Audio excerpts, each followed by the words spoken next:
Masyadong manipis ang buhok ni baby. So, every week, or not every week, every other day, pag napaliguan ko siya, naglalagay ako ng ganito. Pure coconut oil. Para kumapal yung buhok niya. Yes. Yeah.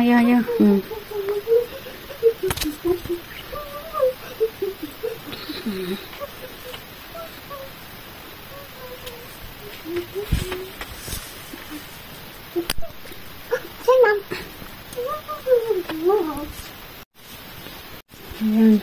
Naayusan ko yung buhok niya. Oh, pareho kami. Oh, may alimpo dito na side. Wait!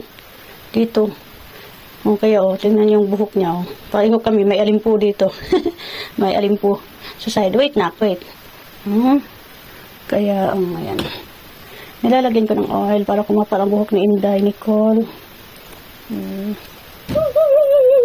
Ano to nasa mukha mo, nak? Look down. Nung baby pa si Nicole, pinutulan ko yung pilik mata niya. Look down. Look like that.